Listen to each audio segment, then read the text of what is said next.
आदमी ने बस अपना फोन उस धूपदान के अंदर रख दिया। अगले ही सेकंड फोन 1000 साल पहले की एक महिला रानी के पास पहुंच गया। इसके बाद से दोनों अपने फोन की मदद से वीडियो रिकॉर्ड करके एक दूसरे से अलग अलग समय में बात करने लगे।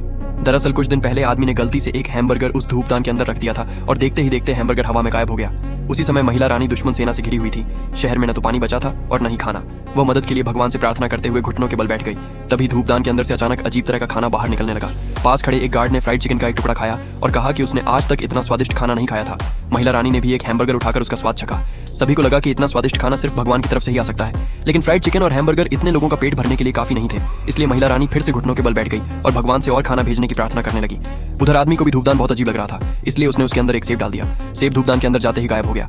ये देखने के लिए कि धूपदान के अंदर कितनी चीजें समा सकती हैं, आदमी तरह तरह की चीजें लाकर उसमें डालने लगा, लेकिन धूपदान किसी अथाह गड्ढे की तरह था। आखिर में आदमी ने एक पाइप जोड़ा और उसमें पानी डालना शुरू कर दिया। दूसरी तरफ महिला रानी की प्रार्थना खत्म करते ही धूपदान से तरह तरह के खाने बाहर निकलने लगे। यहाँ तक कि चावल की एक बोरी भी बाहर आ गई, लेकिन गार्ड ने कहा कि उनके पास चावल पकाने के लिए पानी नहीं है। तभी धूपदान के अंदर से अचानक लगातार पानी बहने लगा। महिला रानी ने गार्डों को पहले खाना बांटने का आदेश दिया, फिर उसने एक चिट्ठी लिखी और उसे धूपदान के अंदर डाल दिया। जब आदमी ने धूपदान के अंदर से आवाज आती हुई सुनी तो वह इतना डर गया कि जाकर एक कोने में छिप गया। कुछ ही देर बाद आदमी को महिला रानी की लिखी हुई चिट्ठी मिल गई। तभी उसे समझ आया कि यह धूपदान 1000 साल पहले की एक पूरी सल्तनत से जुड़ा हुआ है। ये जानते ही कि धूपदान चीजों को एक जगह से दूसरी जगह पहुंचा सकता है। आदमी ने तुरंत खुद को भगवान बताने का नाटक किया और महिला रानी से कहा कि वह उसके लिए कुछ सोना और गहने भेजे। महिला रानी ने गार्डों को सोना और गहने ढूंढने का आदेश दिया, लेकिन उसने उम्मीद जताई कि भगवान एक महीने तक 1,30,000 लोगों के लिए पर्याप्त खाना तैयार कर सकेगा।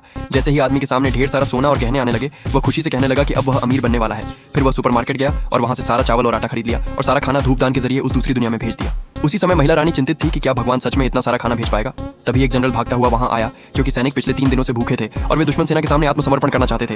लेकिन महिला रानी ने कहा कि उसने पहले ही भगवान से खाना मांग लिया है। जनरल को लगा कि भूख की वजह से महिला रानी को भ्रम होने लगा है। वे पिछले 1 महीने से दुश्मनों से घिरे हुए थे और उसे यकीन था कि कोई भगवान उन्हें बचाने नहीं आने वाला। महिला रानी ने उन्हें भगवान का अपमान न करने की चेतावनी दी।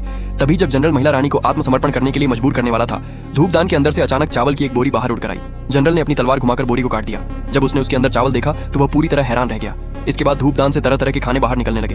तभी जाकर जनरल को यकीन हुआ कि सच में कोई भगवान मौजूद है।